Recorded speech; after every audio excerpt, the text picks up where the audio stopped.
بسم الله الرحمن الرحيم ما ننسخ من آية أو ننسها نأت بخير منها أو مثلها ألم تعلم أن الله على كل شيء قدير ألم تعلم أن الله له ملك السماوات والأرض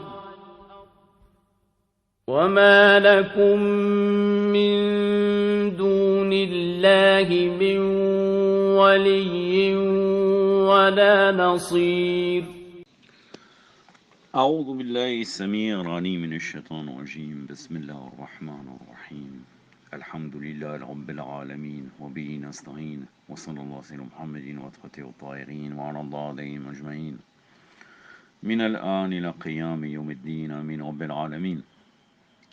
قال الله العظيم في كتاب الحكيم بعد أعوذ بالله السميع العليم من الشيطان الرجيم بسم الله الرحمن الرحيم من نسى من آيات نزحها نأتي بخير منها ومثلها ألم تعلم أن الله على كل شيء قدير ألم تعلم أن الله له ملك السماوات والأرض وما لكم من دون الله من ولي ولا نصير صدق الله العلي العظيم. Allah subhanahu wa ta'ala nous dit dans son saint livre, la sourate al-Baqarah, le verset 106, les versets 106 à 107, chaque fois que nous abrogeons, nous soumettons à l'oubli un verset, nous abordons un de meilleur ou de semblable.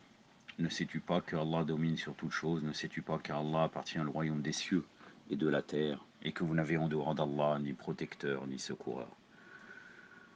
La suite du tafsir, comme d'habitude, je vais commencer par le Mufassir, il va être très très bref. Et contrairement à d'habitude, je ne vais pas rester seulement après par la suite au tafsir de l'imam Al-Askari alayhi salam.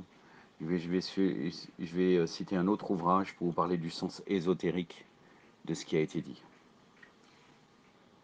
Le sujet va se concentrer sur la Qibla, en particulier le changement de Qibla, l'orientation sur laquelle on s'oriente pour faire la salat et certains actes aussi, même recommandés quotidiens, qu'il est recommandé de faire en direction de la Qibla. Je commence le tafsir. Objectif de l'abrogation. Ce verset parle une fois de plus de la mauvaise propagande des Juifs contre les musulmans.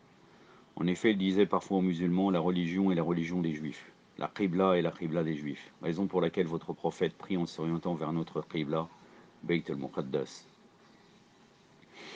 Mais lorsque l'ordre d'Allah vint ordonner de changer la direction tel qu'il ressort du verset 144 de la même sourate, que je vais vous citer, et j'y reviendrai puisqu'il y aura le commentaire par la suite. Allah subhanahu wa ta'ala nous dit, nous te voyons tourner la face vers le ciel, nous t'orienterons vers une direction que tu agréeras, oriente ta face du côté de la mosquée sacrée, où que vous soyez orientés vos faces de ce côté vers la Kaaba, ceux qui ont reçu le livre savent que c'est là une vérité de leur Seigneur. Allah n'est pas inattentif à vos actes. Donc Surat al-Baqarah, verset 144. Ba'da'udhu billahi samir al-alim min ash-shaytan al-rajim. Qad nara taqaluba wajhika fi as-sama fana waliyanaka qiblatan tardaha fawalli wajhaka sadra al-masjid al-haram wa haythu man kuntu fawallu wujuhakum صدره وإن الذين أوتوا الكتاب لا يعلمون أنه الحق من ربهم وما الله بغافلين ما يعملون صدق الله العلي العظيم. Donc là, quand il est dit nous te voyons tourner la face vers le ciel, c'est dans le sens que le prophète sallallahu alayhi wa sallam, en attente de demande, vu que les juifs l'humiliaient en disant vous prenez la Qibla des Juifs et notre religion et la religion des Juifs. Donc ça, c'est dans le sens de l'attente du Wahi pour pouvoir orienter les gens vers Majid al-Haram. Bien entendu, le prophète sallallahu alayhi wa sallam savait déjà à l'avance tout cela, mais il ne peut pas sortir les versets coraniques puisqu'il est déjà descendu les versets coraniques la nuit de Qadr d'une manière totale. Il ne peut pas citer certains versets à l'avance, c'est-à-dire avant qu'on lui ordonne de les citer. de les sortir nommément au niveau de la bouche. Sinon, il l'a déjà dans son cœur, le Coran, sans aucun doute. Et c'est pour ça qu'Allah, subhanahu wa ta'ala, dans un autre verset, il dit ne te précipite pas pour la récitation. C'est-à-dire ne devance pas, c'est-à-dire tu l'as déjà dans ton cœur, mais attends qu'on te dise à quel moment tu dois le révéler aux gens. Voilà. Donc les musulmans furent tenus de prier en regardant vers la direction de la Kaaba. Comme les juifs n'avaient plus de prétexte, ils fabriquèrent autre chose et dirent alors la première direction était juste. Qu'en est-il de la deuxième? Et si la deuxième est juste, cela veut dire que les actes qu'on a accomplis avant sont nuls. Le Coran rassure les croyants, nous n'abrogeons ou nous mettons un verset que pour en apporter un meilleur ou quelque chose de semblable. En effet, ce genre de chose est facile pour Allah. Ne sais-tu pas qu'il a le pouvoir sur toute chose? Ne sais-tu pas que la gestion du ciel et de la terre est entre les mains d'Allah? Donc ça c'est les versets coraniques avec une paraphrase. Je reviendrai, puisque là on parle d'abroger un verset, je mettrai en dessous la vidéo l'abrogation dans le Coran. Je crois que c'est deux parties que j'avais fait. Au début j'avais commencé mon compte YouTube. L'abrogation dans le Coran, je le mettrai en dessous de la vidéo. Et je mettrai aussi, quand je vais parler de la Qibla en direction spirituelle, je mettrai une vidéo aussi que votre serviteur a fait. Il y aura 3 vidéos en dessous que vous pourrez revenir pour complément d'information de cet audio, Inch'Allah. Il a le droit de procéder à n'importe quel changement et modification s'il le juge nécessaire. En effet, il connaît particulièrement ce qui est bien pour ses serviteurs. Ne savez-vous pas qu'il n'existe aucun maître et assistant en dehors d'Allah? En effet, la première phrase est une affirmation selon laquelle Allah est maître dans la législation, et c'est à lui de déterminer ce qui est bien pour ses serviteurs, raison pour laquelle les croyants ne doivent pas écouter les propos vains de ceux qui sont constamment en train de s'opposer à eux et de vouloir les pousser à douter des dispositions de la charia. On pourrait discuter sur le bien, c'est pas un bien dictatorial, on peut dire, où Allah Azzawajal détermine ce qui est bien.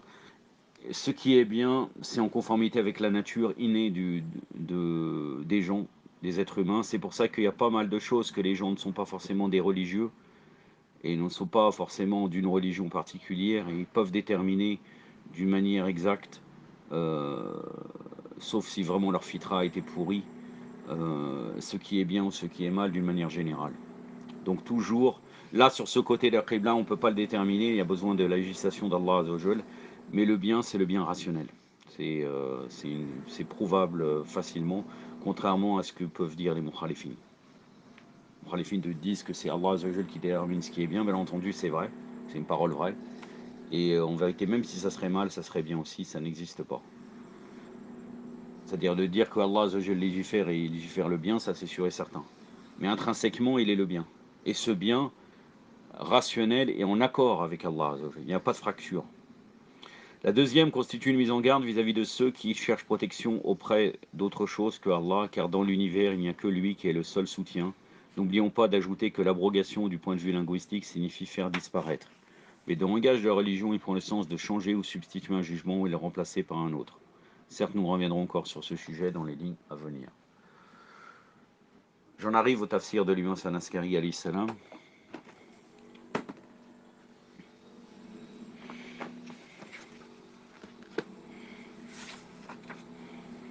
Donc l'imam Hassan Askari alayhi salam, il a dit que l'imam Muhammad ibn Ali ibn Moussa el-Rida, donc Mohammed Taqi al-Jawad alayhi salam, a dit: si nous abrogeons un verset quelconque, nous appliquons les ordres, ou que nous le fassions oublier, ou soulevons la tradition, et supprimons sa mémorisation des cœurs et de ton cœur, ô Mohammed, Allahumma salli, nous te ferons réciter comme Allah a dit. Nous te ferons réciter de sorte que tu n'oublieras que ce qu'Allah veut. C'est la sourate al-Baqarah, le verset 6 et 7, au tout début.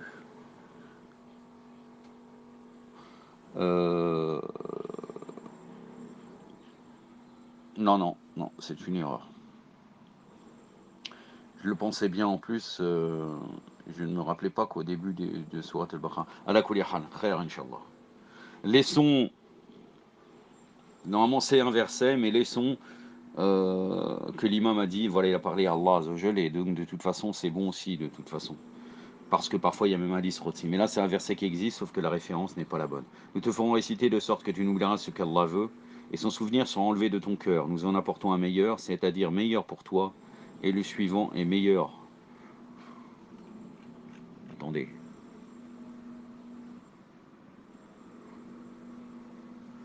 Non, c'est le verset 106 en vérité, c'est exactement pareil, pratiquement. Hein.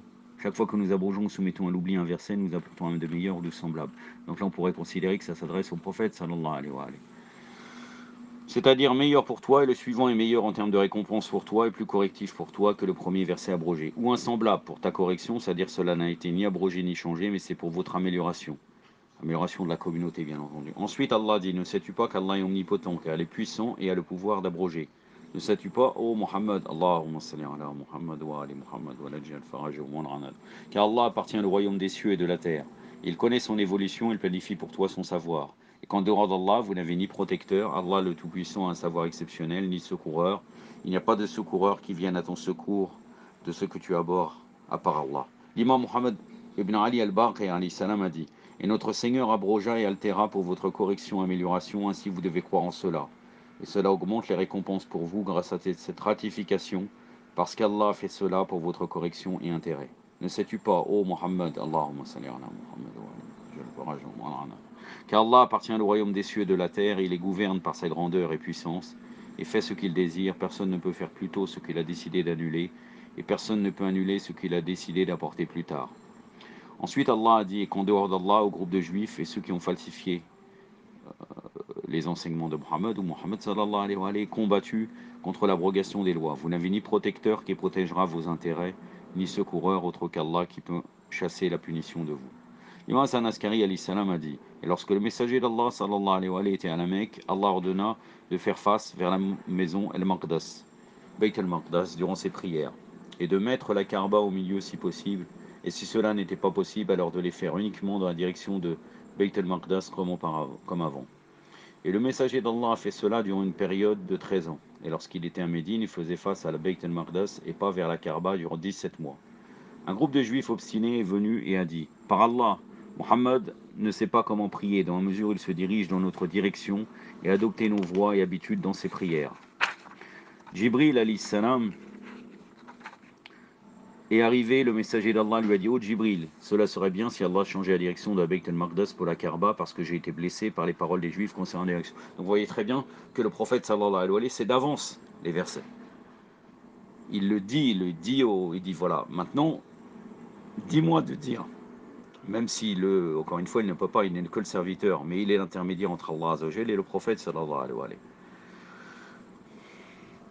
Jibril a dit, que la paix soit sur toi, demande à ton Seigneur parce qu'il ne rejettera jamais ce que tu demandes et ne t'éloignera jamais de tes désirs. Lorsque son imploration fut complète, Jibril partit dans le ciel, puis est redescendu et a dit, lis ô Muhammad, certes nous te voyons tourner le visage en tous sens dans le ciel, nous te faisons donc orienter vers une direction qui te plaît, tourne donc ton visage vers la mosquée sacrée, où que vous soyez, tournez-y au visage. C'est le verset que je vous ai cité auparavant.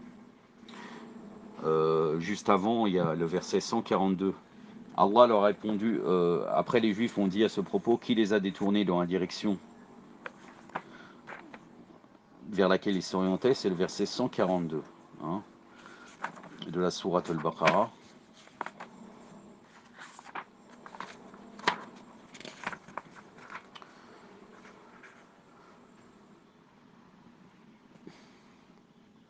Au milieu du verset, Ba'da'udhu billahi samir al-alim min shaitan wajim, ma walahum an qiblatim allati kanu alayhi.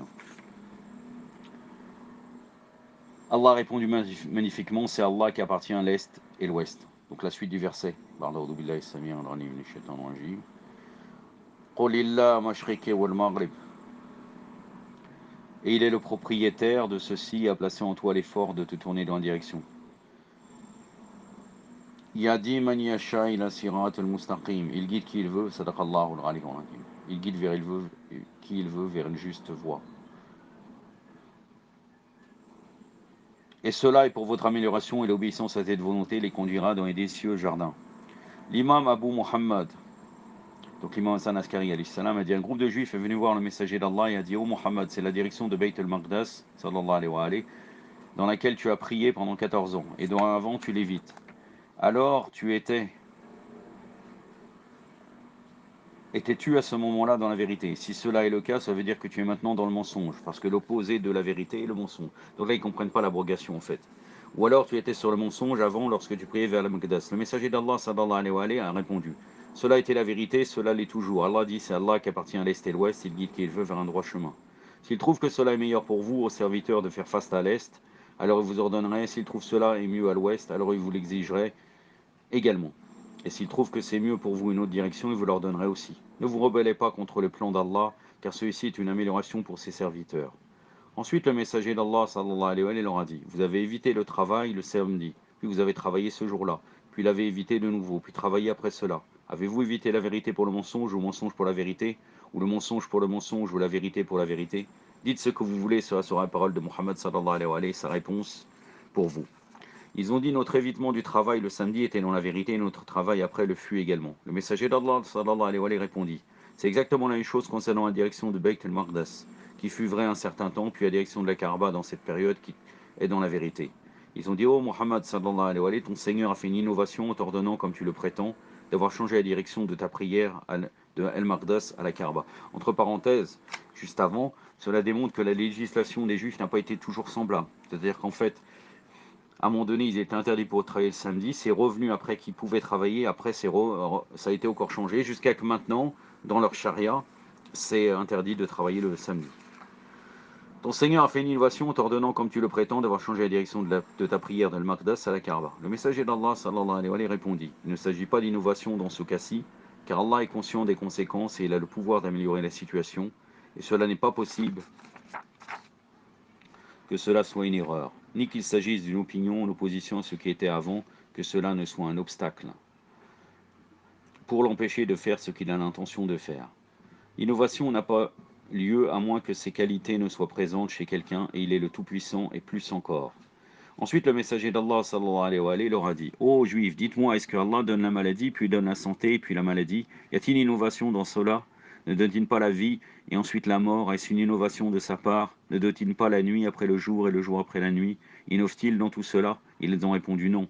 Le prophète sallallahu alayhi wa sallam ajouta: similairement, Allah a dit à son prophète Muhammad sallallahu alayhi wa sallam de prier vers la Kaaba, après lui avoir dit de prier vers Al-Maqdas. Et cela n'est pas une innovation. Ensuite, il a dit: Allah n'apporte-t-il pas l'hiver après l'été et l'été après l'hiver? Est-ce qu'il fait des innovations dans tout cela? Ils ont répondu non. Il poursuivit: ne vous a-t-il pas nécessité de porter de chauds vêtements en hiver et des couleurs claires en été? Et cela vous fut rendu nécessaire pour échapper à la chaleur?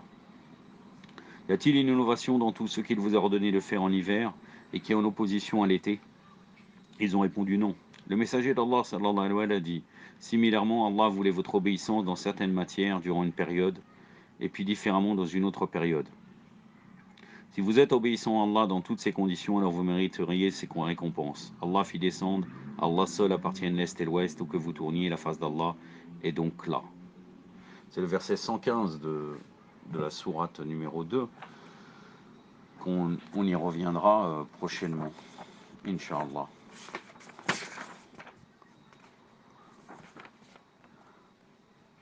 بعد أعوذ بالله السميع العليم من الشيطان الرجيم ولله مشرق والمغرب فأينما تولوا فتم وجه الله صدق الله العلي العظيم.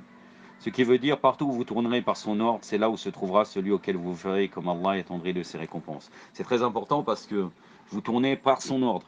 Parce que parfois des gens vont dire: voilà, la Qibla, je n'ai pas fait en direction de la Qibla, et ils ramènent ce verset. Où que vous tourniez, la face d'Allah est donc là. C'est un argument fallacieux, alors qu'en vérité on se tourne vers la face d'Allah, la Qibla d'Allah. J'y reviendrai là tout de suite après. Qu'est-ce que la face d'Allah? La Qibla d'Allah par son ordre. Puis le messager d'Allah a dit: ô serviteurs d'Allah, vous êtes comme les gens malades, et Allah est comme un guérisseur, guérissant la maladie par sa connaissance, et planifie par celle-ci. Naam. Allahumma salli ala Muhammad wa ali Muhammad, wa lajjal farajahum wa la'anadahum.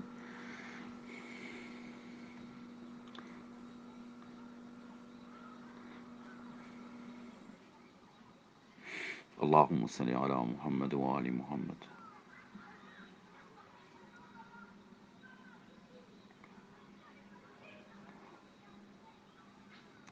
Ô serviteurs d'Allah, vous êtes comme les gens malades, et Allah est comme un guérisseur, guérissant maladie par sa connaissance et planifie par celle-ci. Soumettez-vous aux ordres d'Allah pour que vous soyez victorieux.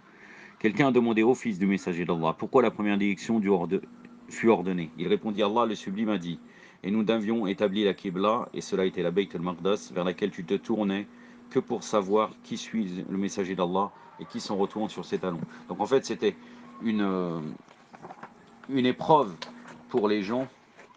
C'est-à-dire très souvent Allah Azzawajal fait cela en vérité. Il les oriente vers un endroit et pour les éprouver, il veut leur montrer leur soumission à travers cela.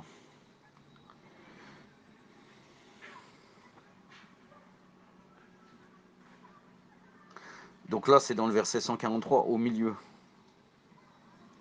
Ba'da'udhu billahi sami'ir alim min ash-shaytanir rajim. Wa ma ja'alna qiblatan allati kunta 'alayha illa an na'lama man yattabi'u rasula biman yanqalibu ala aqibayn. Sadaqallahu al-'aliyyul 'azim.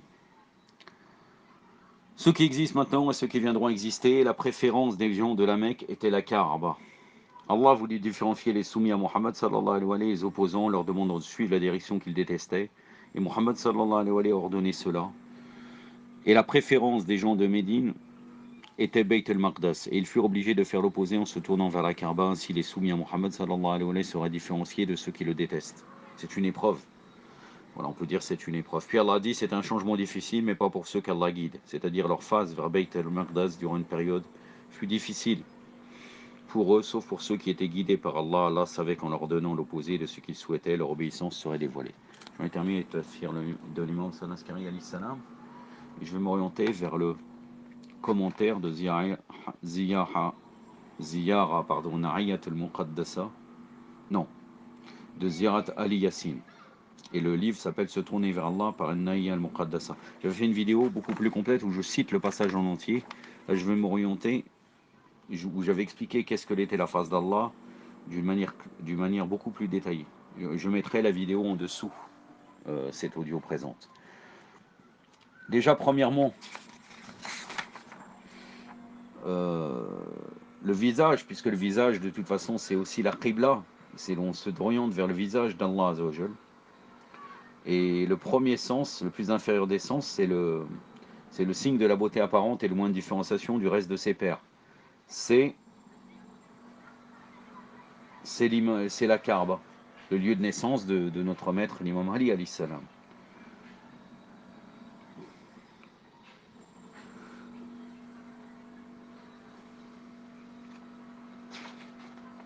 Après, il y a beaucoup d'autres sens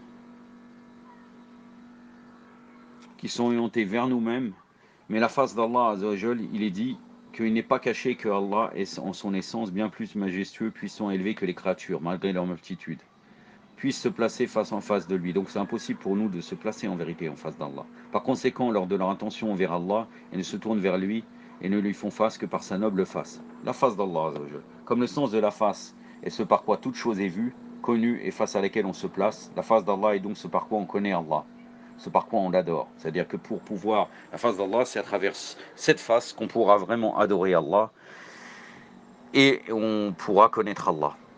Et c'est ce à quoi on se place en face de cette face. Ceci est la sainte substance, El Jawa al-Qudsi, même où le détenteur de la wilaya suprême, et comme Allah regarde les créatures de lui et par lui, que les créatures se tournent vers Allah de lui et par lui, Allah l'a nommé sa face. Concernant la face d'Allah, vous pouvez retrouver ça dans Surat al-Rahman, le verset 27, Surat al-Baqarah, versets 112, 115 et 272, Surat al-Rum, versets 38 et 39, Surat al-Insan, verset 9, Surat al-Nisa, verset 125, Surat al-Luqman, verset 22, Surat al-Layl, verset 20, Surat al-Qasas, donc le récit, verset 88.